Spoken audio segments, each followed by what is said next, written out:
우리 성경에서 우정을 얘기할 때 대표적으로 떠오르는 두 인물이 있습니다. 그게 누구죠?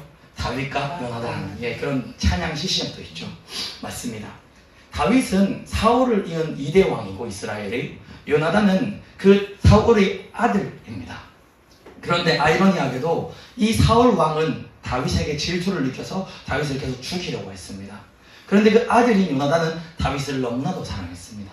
그래서 아빠의 뜻을 거슬러, 사울 왕의 뜻을 거슬러 요나단은 늘 이 다윗을 도와주고 살려주는 역할을 했었습니다.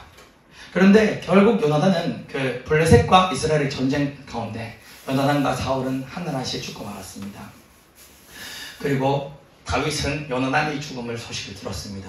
그 슬픔을 이기지 못한 나머지 조가를 지어서 노래를 불러 만 백성이 요나단을 추모하는 노래를 부르게 했습니다. 그 고백이 사무엘하 1장 26절 말씀인데 제가 한번 읽어드릴게요. 내 형 요나단이여, 내가 그대를 애통함은 그대는 내게 심히 아름다움이라. 그대가 나를 사랑함이 기하여 여인의 사랑보다도 더하였도다. 다윗의 요나단을 향한 고백입니다. 그리고 이제 요나단과 사울 왕은 죽고 이스라엘의 2대 왕은 다윗이 되었습니다. 다윗은 왕이 된 후에 자신을 죽이려 했던 그 사울 왕의 그 집안에게 철저하게 복수를 한 것이 아니라 오히려 선대하였습니다. 그래서 왕이 된 다윗은 이런 명령을 내립니다. 사무엘하 9장 1절 말씀입니다. 다윗이 이르되 사울의 집에 아직도 남은 사람이 있느냐? 내가 요나단으로 말미암아 그 사람에게 은총을 베풀리라. 여러분, 여기 설교 원고는 없지만 그 요나단 한 사람으로 말미암아 그 집안이, 쉽게 말하면 요나단뿐만이 아니라 자기 아버지의 온 집안 식구가 구원받는 은혜를 누린 것입니다. 이 시간 우리 모든 성도님들도 요나단과 같이 되셔서 여러분들로 말미암아 여러분들의 일가 친척 온 가정이 주님 앞에 큰 은총을 받으시길 예수 그리스도 이름으로 축원합니다. 그때 다윗은 사울의 집에서 종으로 섬겼던 시바라는 사람을 이렇게 찾게 됩니다. 그리고 다윗은 시바를 왕궁으로 초대합니다. 그리고는 사울의 집에 남은 자가 없는지 이렇게 묻습니다. 그때 시바는 이렇게 대답을 합니다. 요나단의 아들 하나가 있는데 다리 저는 자니이다 라고 이런 보고를 올리게 되는 것입니다. 다윗은 너무나도 기뻤습니다. 내가 정말 그 사랑하는 나의 형 요나단에게 아들이 하나 있었구나. 그 아들이 죽지 않고 살아있구나 하면서 그 보고를 받고 너무 기뻤습니다. 그 아들의 이름이 바로 오늘 본문의 제목 무비보셋인 것입니다. 무비보셋은 5살 무렵에 부모님을 잃었습니다. 할아버지까지 잃었죠.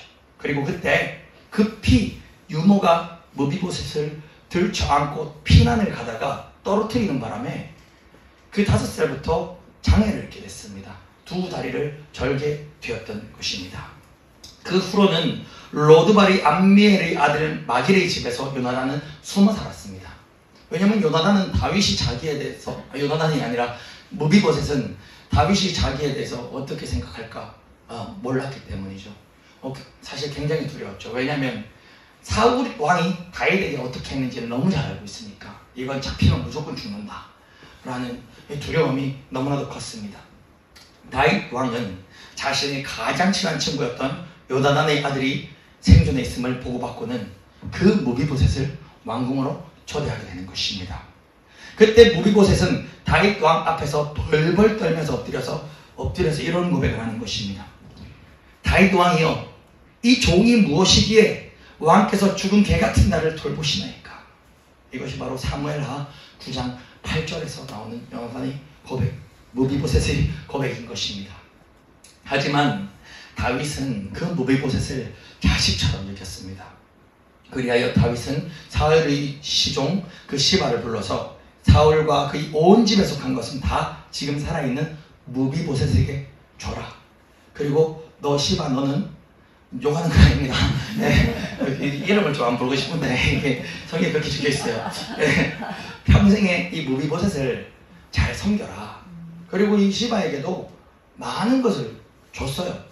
이게 가진 게 많았어요. 왜냐하면 시바는 제 성경에 기억하기로는 아들만 15에다가 종이 20 정도 됐어요. 그러니까 그냥 어디 작은 집의 노예가 아니라 그 왕의 종이니까, 왕의 집사와 같은 역할이니까 얼마나 사실은 이제 장관급 되는 거 아니겠습니까?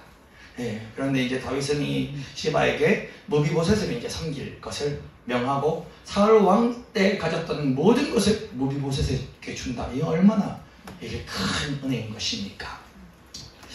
그리고 무비보셋은 거기서 그치지 않고 평생에 왕자, 다윗의 왕자 중에 하나처럼 그 예루살렘에 살면서 다윗이 밥을 먹을 때 왕의 상에서 왕자들과 함께 무비보셋은 식사를 하는 그 특권, 은혜를 누리게 되었습니다. 즉 이건 한마디로 말하면 무비보셋은 죽음에서 생명으로 옮겨지는 은혜를 얻은 것입니다.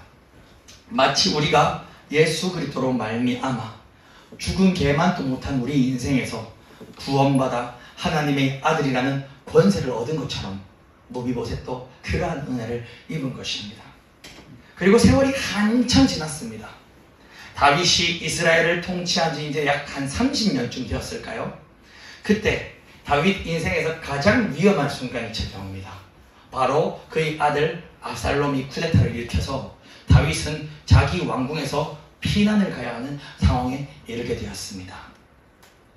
그런데 사랑하는 성도 여러분, 권력자가 그 권력이 위태로울 그때 진정한 충신과 진정한 간신이 드러나는 법입니다. 다윗의 피난길에 누군가는 목숨을 걸고 다윗에게 충성을 했습니다.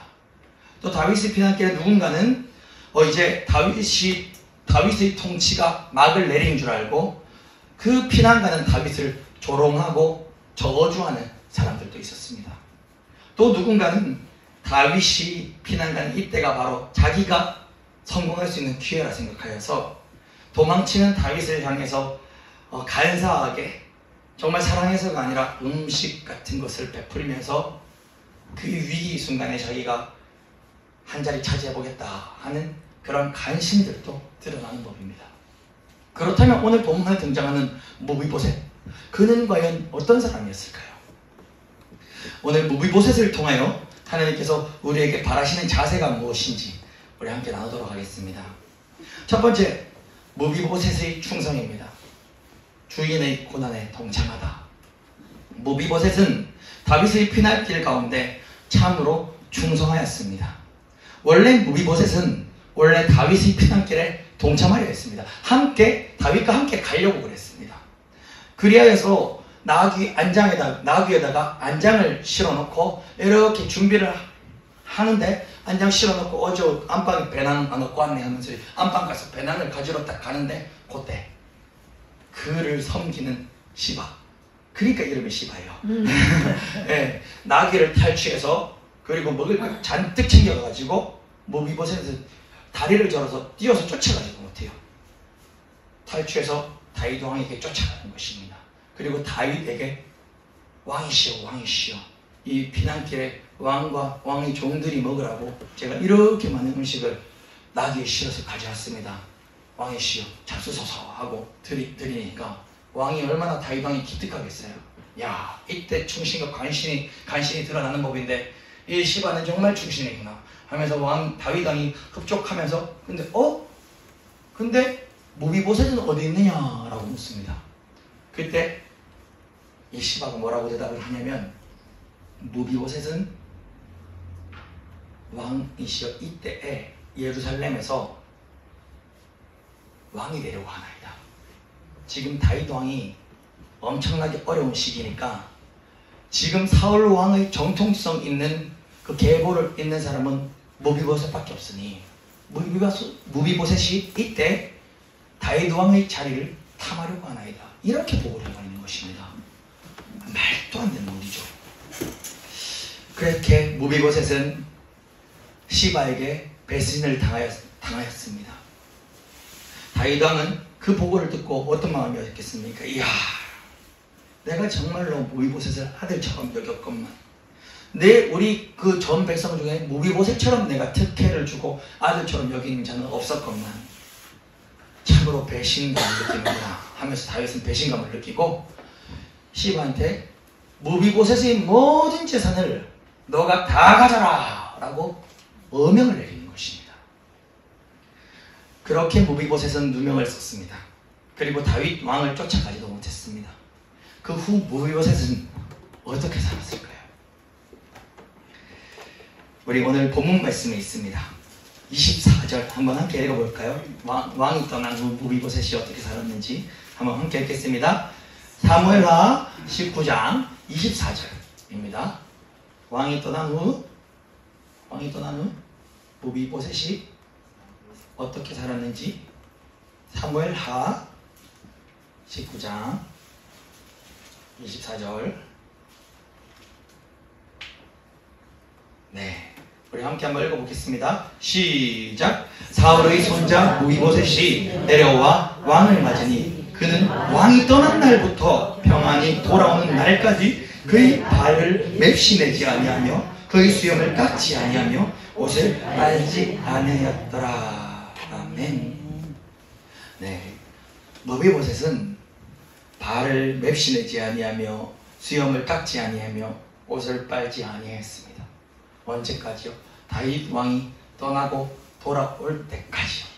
발을 맵시내지 않았다. 이것은 뭐냐? 이것은 무슨 말이냐면 무비보셋이 구두를 멋진 광을 내지 않았다 이 말이 아닙니다. 그 샌들 같은 그 팔레스타인 지역 샌들 같은 신발 신고 다니는데, 그래서 어느 집에 갈 때 손님에게 발 씻을 물을 대접하는 것은 그 나라의 문화의 중요한 부분입니다. 그런데 발을 맵시내지 아니했다. 이것은요, 발을 씻지 않았다는 것과 똑같아요. 그게 굉장히 중요한 그 나라에서. 그래서 이스라엘에는 신발과 관련된 속담들이 많단 말이죠. 근데 거기서 발을 씻지 아니했고 수염을 깔지 않았고 옷을 팔지 않았습니다. 그래도 명색이 왕자 출신인데 이웃 아주머니가, 이웃 아저씨가 보면 야, 저 왕자가 저 완전히 정신이 나갔구나 할 걸 뻔히 아는데도 채통치는 아무것도 필요 없었습니다. 무비보셋의 인생의 소원은 하나뿐이었거든요. 다윗이 고통받고 있으니 무비보셋은 왜 그냥 신발을 발을 안 씻었고 옷을 빨지 않았고 수염을 깎지 않았는가? 이것은 무엇이냐면요, 나의 주인 다윗도 지금 이런 처지일 것이다. 그냥 나중에 왕이 돌아왔을 때 그지 물고 보여주면서 왕이 시연해 이래 있어, 이게 아니라요. 우리 왕이 저 길바닥에서 주무실 텐데 내가 어찌 감히 내 침대에서 자고 있는가?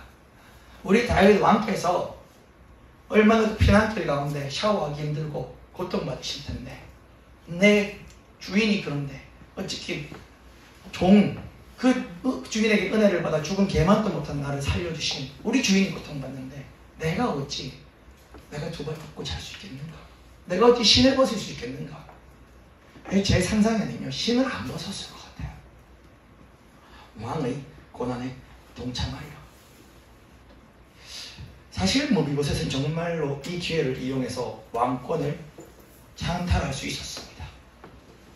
자기가 사울 왕의 장손이고 유일한 혈육입니다. 그러나 무비보셋은 그렇게 하지 않았습니다. 다윗이 자기에게 베풀어준 은혜를 잊지 아니하고 다윗의 고난에 고스란히 함께 동참했습니다. 또 다윗 왕이 피난길에 올랐을 때 다윗 왕을 싫어했던 사람들이 있어요. 그 중에 대표적으로 시므이라는 사람이 있는데, 이 사람은요, 다윗 왕이 피난길을 올라갈 때 다윗 왕을 향해서 막 조롱하고 저주했어요. 이 다윗 너 꼴렸다 이 자식아 하면서 다윗한테 막 이렇게 손가락질하고 다윗 강 건너갔을 때 막 욕을 합니다. 그러다가 다윗이 두 번 다시 못 돌아올 줄 알았는데 다윗 왕이 왕의 귀환을 하잖아요. 그때 이 시므이 이 녀석은 아주 비열합니다. 먼저 뛰어가서 다윗 왕 앞에 납작을 들여서 아첨을 하고 엄청나게 뭘 준비해가지고 다윗 왕이 고생했습니다 하면서 어떤 걸 하냐면요, 사무엘하 19장 19절이거든요. 우리 옆에 있으니까 함께 읽어볼까요? 시므이는 왕이 다시 복귀할 때 이렇게 아첨하고 아부했습니다. 19장 19절 시작. 왕께 아뢰되 내 주여 원하건대 내게 죄를 돌리지 마옵소서. 내 주 왕께서 예루살렘에서 나오시던 날에 종의 패역한 일을 기억하지 마시오며 왕의 마음에 두지 마옵소서. 네, 이 시므이는 자기가 패역한 짓을 한 건 알아요. 그래도 네, 얼마나 자기 목숨을 구걸하고 있습니까? 그런데 무비보셋은 무비보셋은 다윗 왕이 돌아올 때 어떻게 할지 아십니까? 다윗 왕은 지금 무비보셋이 자기를 배신했다라고 생각하잖아요. 그때 무비보셋은 나는 왕을 배신한 게 아닙니다. 나는 왕을 따라가려 했습니다 라고 얘기를 하고, 마지막에 이 고백이 너무나도 아름다운데 19장 27절 고백을 한번, 이건 무비보셋의 고백입니다. 아까 심의 고백과 차이를 한번 느껴보십시오. 19장 27절 시작. 종인 나를 내 주 왕께 모함하였나이다. 내 주 왕께서는 하나님의 사자와 같으시니 왕의 처분대로 하옵소서. 아멘. 왕의 처분대로 하옵소서. 이 고백이 쉬운 고백이 아니에요. 무비보셋은요, 뭐 잘잘못, 시바가 나한테 어떻게 했습니다, 이런 잘잘못을 막 따지면서 시바를 처벌해야 되고 시바가 가져간 모든 재산을 도로 나한테 주셔야 되고 이런 얘기 하지 않았어요. 그렇다고 안 한 걸 자기가 했다고 할 수는 없잖아요. 그럼 자기가 이런 일이 있었다라고 왕이, 그것도 저는 이렇게 말씀을 묵상하면서 상상을 해봐요. 이것도요, 자기를 변호하고 변론하려고 무비보셋이 시바에게 어떤 일을 당했는지 얘기하는 게 아니에요. 너무 단순하게 얘기를 해요. 이게 뭐냐면, 우리 다윗 왕이 얼마나 배신감 느껴 마음 아프실까. 그러니까 자기를 변론하고 지키는 게 포커스가 있는 게 아니라 우리 다윗 왕께서 그 마음을 시원하게 풀어드리고 싶은 마음이 큰 거예요. 그러니 마지막에 뭐라고 합니까? 아까 시므이랑 다르죠. 시므이는 나쁜 짓 해놓고 한 번만 살려주라고 한데, 무비보셋은 내가 그런 일이 있었는데, 하지만 왕의 어떤 처분이든 내가 다르게 받겠습니다. 결론적으로 내가 왕을 쫓아가지 못했던 것은 내 죄입니다. 이 고백이 아니겠습니까? 이것이 바로 충성스러운 자입니다. 그래서 오늘 설교 제목, 무비보셋의 충성, 은혜, 용서 중에 충성에 대해서 저는 나누고 싶은 것입니다. 사랑하는 성도 여러분, 만약에 여러분들이 이 무비보셋의 상황이었다면 어떠했겠습니까? 나는 과연 내가 무비보셋의 위치에 있었다면 나는 다윗 왕 앞에서 어떠하였을까? 한번 그것을 속으로 한번 상상해 보시기 소원합니다. 그런데 훨씬 더 구체적으로 적용할 수 있는, 내게 적용해 볼 수 있는 방법이 있습니다. 우리는 무비보셋이 다윗에게 은총을 입은 것처럼 우리 모두는요, 하나님 앞에 은총을 입었습니다. 죽은 개만도 못한 나를 하나님께서는 당신의 독생자 외아들 예수 그리스도를 십자가에 못 박아 죽이시기까지 나를 사랑하셔서 그 피로 우리를 덮어주시고 우리를 씻어주셨습니다. 거기서 끝난 게 아니라 우리 하나님은 나를 아들의 지위로 올려주셨습니다. 그런 용서받은 주인인 나는 과연 고난의 때에, 환난의 때에 하나님 아버지를 원망하지 아니하고 충성스럽게 무비보셋과 같이 그 자리를 지킬 수 있겠습니까? 다윗을 따라가면 참 많은 것을 포기해야 했음에도 불구하고 다윗을 따라 고난길에 동참하려 하였던 무비보셋처럼 예수를 믿는 것이 내 삶에 어쩌면 참으로 많은 부분에 손해를 끼친다 할지라도 세상 모든 유익 포기하고 예수를 따르시겠습니까?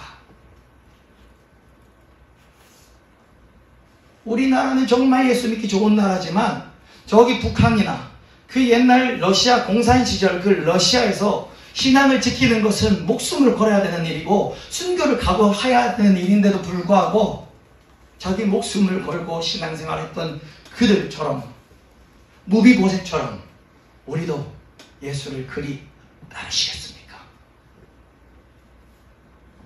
참 쉽지 않은 결단이고 쉽지 않은 고백입니다. 이 목사도 그때가 돼봐야 간신인지 중신인지 주님 앞에서 들어가겠지요. 그러나 저는 여러분들에게 여러분은 왜 못합니까? 하고 부담을 주고 싶지 않습니다. 저도 제 자신을 돌아보면 때로는 나라고 할 수 있을까? 왜냐하면 저는 제 자신한테 실망한 적이 참 많거든요. 바로 이 시간 우리가 고백하는 것 하나뿐입니다. 여러분, 우리는 그리할 수 있는 자들이 아닙니다. 우리는 힘이 없습니다. 그러나 이 시간 주의 성령께서 우리 각 신령 가운데 개입하셔서 그리 되시길, 그리 만들어 주시길 간절히 소원합니다. 그때가 되면 그 믿음이 더욱더 강력하게 부어지길 간절히 소망하는 것입니다. 두 번째로 무비보셋의 은혜를 한번 나눠보도록 하겠습니다. 무비보셋은 참으로 그 은혜를 기억한 자입니다. 무비보셋이 다윗을 처음 만났을 때 다윗 왕 앞에서 이런 고백을 올려드렸지요. 이거는 우리 손가락을 지금 있는 곳에 끼워놓고 한번 찾아볼게요. 이 고백은 사무엘하 9장 8절입니다. 제가 아까 서론부에 말씀을 드렸지만 사무엘하 9장 8절 말씀 한번 함께 찾아보겠습니다.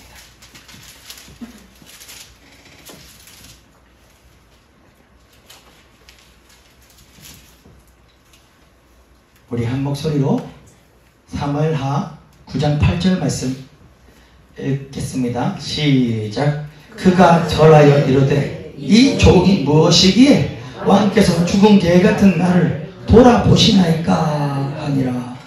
아멘. 그리고 이제 수십 년이 지났습니다.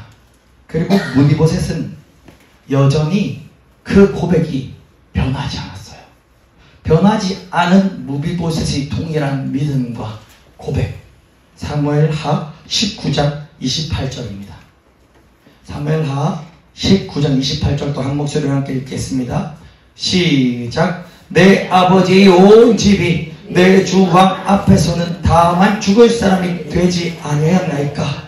그러나 종을 왕의 상에서 음식 먹는 자 가운데 두셨사오니 내가 아직 무슨 공의가 있어서 다시 왕께 부르짖을 수 있사오리까. 아멘. 사무엘하 9장에서의 무비보셋의 고백과 사무엘하 19장에서의 무비보셋의 고백을 보면 조금도 고백이 줄어들거나 변하지 않았음을 우리는 알 수 있습니다. 사랑하는 성도 여러분, 우리도 예수님을 처음 만날 때를 다 기억하지 않습니까? 길거리에 꽃 한 송이를 보아도 어찌 그리 아름다웠는지요. 저 하늘 위를 떠다니는 구름 한 점을 보아도 어찌 그 구름이 깃발을 흔들며 하나님을 찬양하는 것 같이 보였는지요.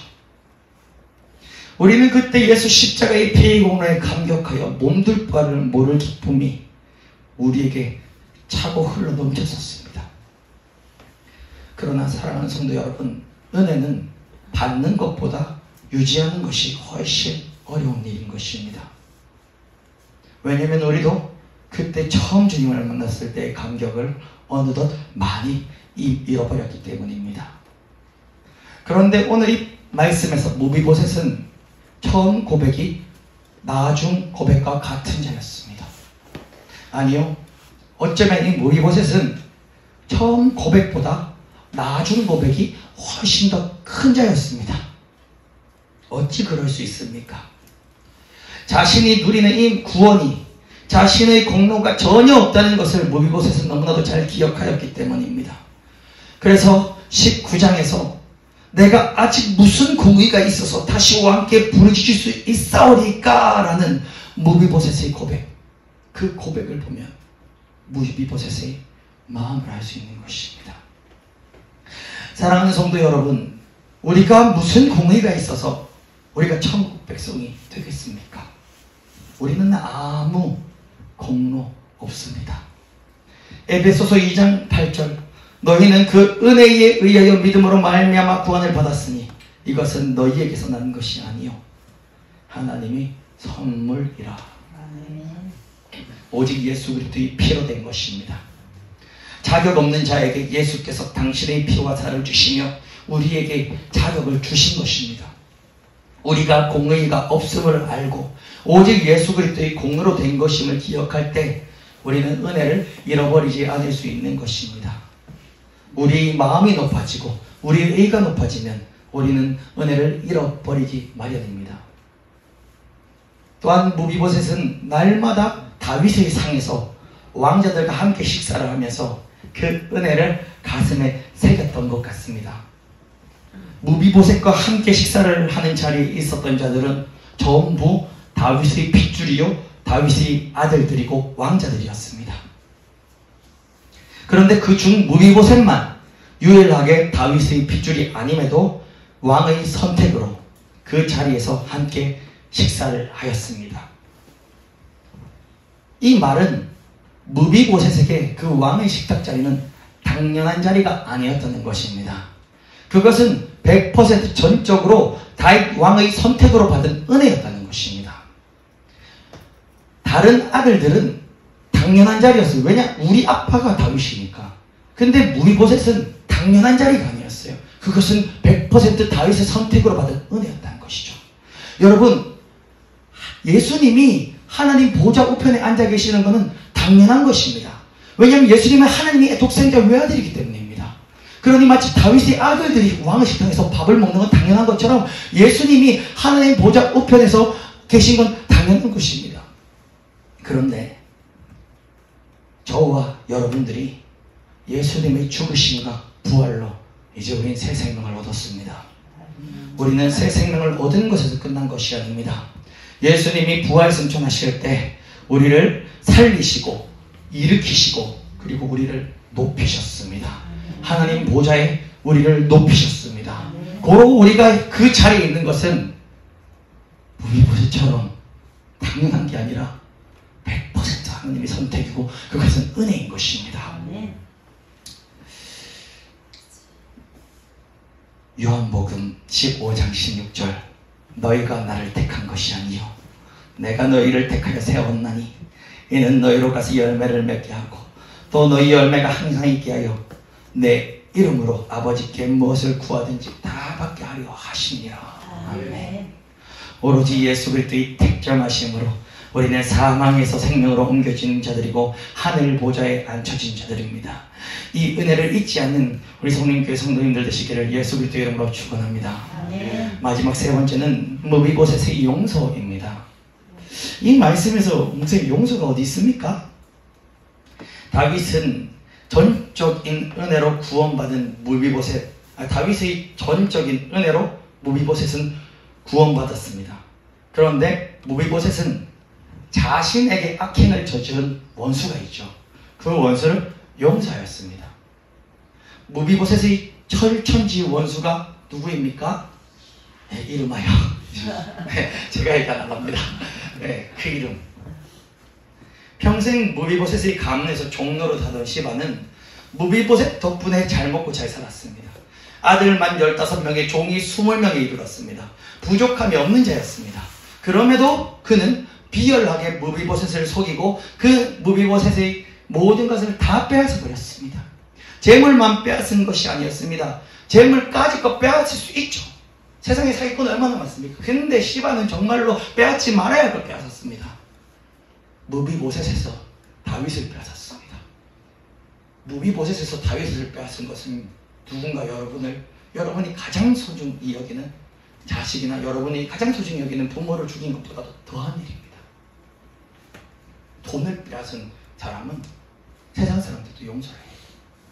내 자식을 빼앗고 내 부모를 빼앗은 사람은 어떻게 용서합니까? 사랑하는 성도 여러분, 세상 살면서 무비보셋이 시바에게 당한 것만큼 큰 배신을 당해보신 분 혹시 계십니까? 이보다도 더 심한 배신은 아마 없을 것입니다. 그런데 무비보셋은 시바에게 복수하지 않았습니다. 다윗에게 달려간 무비보셋은 시바를 고발하는데 급급하지 않았습니다. 이 무비보셋은 시바가 빼앗았던 재산을 다시금 도로 찾는데 혈안이 되어 있지 않았습니다. 그는 그저 내 사랑하는 주인 다윗 왕의 속상한 마음을 풀어두고 싶은 마음, 그 마음뿐이었습니다. 그래서 다윗 왕이 무비보셋의 이야기를 다 듣고 네가 어찌하여 또 이 일을 내한테 말하느냐? 내가 이르노니 무비보셋아 너는 시바와 밭을 똑같이 나누라. 이렇게 다윗 왕이 명령을 합니다. 이것은 이 상황에서 다윗도 판단이 안 쓴 거예요. 시바가 거짓말하는지 무비보셋이 거짓말하는지 판단할 수 없으니 다윗도 그 성품상 기질이 복수하고 뭐 이런 거를 잘 안 해요. 보면 말씀을 보면 용서하고 원수를 사랑하고 다윗도. 그러니 이 다윗 왕은 누가 참인지를 모르니 그냥 둘이 그냥 밭을 나눠 이렇게 얘기를 하는데, 그때 무비보셋이 뭐라고 고백하는지 아십니까? 원래 오늘 설교의 제목이 이것이 될 뻔했는데 이렇게 고백을 합니다. 내 주 왕께서 평안히 왕궁에 돌아오시게 되었으니 다윗 왕이여 그로 전부를 다 차지하게 하소서. 그로 그 전부를 차지하게 하소서. 저는 이 단어에 그렇게 은혜를 받았습니다. 무비보셋은 왕자로 태어나서 부유함 가운데 평생을 대접받으면서 그래도 살았습니다. 가난한 사람이 가난하게 살 때는 힘듦을 느끼지 못하는데, 큰 부자로 살다가 망하게 되면, 그렇게 해서 가난하게 되면 그 삶을 버티지 못하는 경우가 참 많이 있습니다. 그런데 무비보셋은 모든 것을 부유하게 살다가 시바한테 다 뺏겼습니다. 그럼에도 무비보셋은 시바에게 복수하는 것, 그리고 자신의 재산을 도로 찾는 것에 전혀 관심이 없었습니다. 그의 관심은 오직 하나입니다. 다윗 왕의 안녕이었습니다. 심지어 무비보셋도 아들이 하나 있었습니다. 그 아들의 이름은 미가입니다. 무비보셋이라고 자기 아들에게 재산 좀 넉넉하게 물려주고 싶지 않았겠습니까? 안 그래도 자기가 장애가 있어서 돈을 노동으로 벌어서 아들한테 못 주는데, 무비보셋이라고 자기 아들에게 재산 좀 안 물려주고 싶겠습니까? 그런데 무비보셋은 은혜 입은 자였습니다. 은혜 입은 자, 죽은 개만도 못한 자신의 인생에서 구원을 허락해 주신 다윗 왕이 너무나도 감사해서 세상의 모든 부귀영을 다 잃어버려도 다윗 왕 한 분만 안녕하시면 되는 것, 그것이 바로 무비보셋의 마음이었습니다. 그리하여 무비보셋은 시바에게 복수하는 것 중요하지 않았습니다. 시바를 증오하지도 않았고 시바를 저주하지도 않았습니다. 무비보셋의 입술에서 나오는 것은 왕이시여 그로 그 전부를 그냥 다 차지하게 하소서. 내 관심은 돈이 아닙니다. 왕의 안녕입니다. 라는 고백이 그 입술에서 나올 수 있었습니다. 사랑하는 성도 여러분, 전 이 무비보셋을 볼 때 마태복음 18장에서 10,000달란트 빚진 자가 그 빚을 다 탕감받았던 그 말씀이 떠오르더군요. 그런데 그 비유에서 10,000달란트의 빚을 탕감받은 자는 나중에 자신에게 100데나리온 빚진 자를 용서하지 못하고 고발하고 감옥에 처음 넣었습니다. 10,000달란트는 6조 원이고 100데나리온은 10만 원입니다. 6조 원을 탕감받은 자가 자신에게 10만 원을 빚진 자를 용서하지 못하고 감옥에 쳐넣은 사건을 예수님은 우리에게 말씀하시면서 우리에게 판서가 너도 원래 지옥과 마땅한 인생이었는데 내가 널 위해 십자가를 지고 널 구원하였단다. 그러니 판서가 네가 용서 못할 자가 어디 있겠니? 내가 너에게 베푼 용서를 기억하며 너도 용서하려. 그것이 바로 예수님의 말씀입니다. 무비보셋이 바로 그리하였습니다. 무비보셋은 철저히 예수님의 말씀대로 순종하였습니다. 자신은 다윗에게 은총을 입어 구원받았으니 자신을 철저하게 배신한 그 시바를 용서한 것입니다. 복수하지 않은 것입니다. 그로 그 전부를 차지하게 하옵소서. 그 무비보셋의 용서는 결국 무엇입니까? 사실은 다윗을 향한 영광이었습니다. 무비보셋의 용서는 시바를 향한 게 아니라 다윗을 향한 영광이었습니다. 여러분 이것을 기억하십시오. 여러분들 마음속에 용서하지 못하는 그 사람 있지 않습니까? 그 사람을 향한 용서는 그 사람을 위한 것이 아니라 여러분들이 하나님께 올려드리는 영광인 것입니다.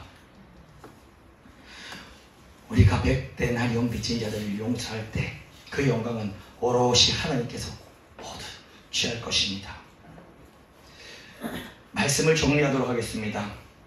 무비보셋의 훗날은 과연 어떻게 되었을까요? 성경을 통해서 이는 대단한 축복을 받은 것을 우리는 알 수 있습니다. 역대상 8장 33절을 한번 찾아보실까요?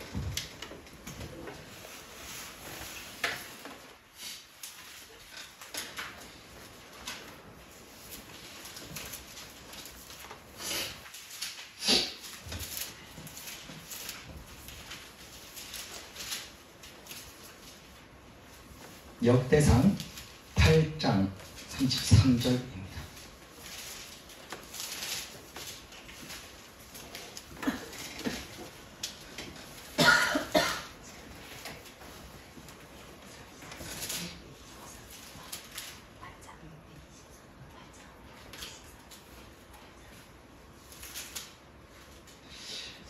우리 한 목소리 함께 읽겠습니다. 시작. 넬은 기스를 낳고 기스는 사울을 낳고 사울은 요나단과 말기수아와 아비나답과 에스바를 낳았으며, 사울, 요나단, 말기수아 이 세 부자는 길보아산 전투에서 블레셋 사람들에게 모두 전사를 당했습니다. 그리고 사울의 넷째 아들 에스바알, 이 에스바알이 다른 이름이 바로 이스보셋입니다. 이 이스보셋은 이 세 부자가 죽은 후에 낮잠을 자다가 자신의 부하들에게 암살당했습니다. 이제 사울의 집안은 끊어질 수밖에 없습니다. 그런데 여러분 34절을 함께 읽어볼까요? 시작. 요나단의 아들은 무리바알이라 무리바알은 미가를 낳았고, 여기서 무리바알이 바로 무비보셋의 다른 이름입니다. 같은 사람이에요. 흔히 무리바알 즉 무비보셋은 미가를 낳았고 라고 성경은 말씀하고 있습니다. 무비보셋을 통해서 그의 집안, 나아가서는 아버지 요나단, 더 나아가서는 사울의 집안, 거슬러 올라가서는 이스라엘 12지파 가운데 하나인 베냐민 자손이 이어지는 것입니다. 여러분 35절 이하를 한번 보십시오. 눈으로 보십시오. 미가의 아들들은 비돈과 멜렉과 다랴와 아하스이며, 아하스는 여호아따를 낳고 여호아따는 알레멧과 마스마웻과 시므리를 낳고 시므리는 모사를 낳고 모사는 비느하를 낳았으며, 비느하의 아들은 나바요 그의 아들은 엘르아사요 그의 아들 아셀이며, 아셀에게 6아들이 있어 그들의 이름은 이러하니 아스리감과 보그루와 이스마엘과 스라아와 스아라와 오바다와 하난이라. 아셀의 모든 아들이 이러하며 그의 아우 에색의 아들은 이러하니 그의 맏아들 올람이요 둘째는 여수스요 셋째는 엘레벨렛이요. 올람의 아들은 다 용감한 장사요 활을 잘 쏘는 자라. 아들과 손자가 많아 모두 150명이었더라. 베냐민의 자손들은 이러하였더라. 아멘. 무비보셋은 장애인이었지만 그의 후손들 가운데는 용감한 장사, 활을 잘 쏘는 사람들이 많았습니다. 이것은 어떤 의미에서 하나님의 공의이고 하나님의 공평인 것입니다. 하나님은 무비보셋을 지켜보고 계셨습니다. 사랑하는 성도 여러분, 오늘 이 무비보셋의 다윗을 향한 충성, 그리고 은혜를 기억함, 또 은혜로 인해 원수를 용서함을 기억하시길 바랍니다. 그리고 우리 또한 하나님과 나의 관계 가운데 무비보셋과 같이 충성, 은혜, 용서를 감당할 때 하나님께서 무비보셋으로 그 대를 이어나가신 것처럼 나를 통해서 믿음의 가정을 이뤄나가실 줄 우리는 믿습니다.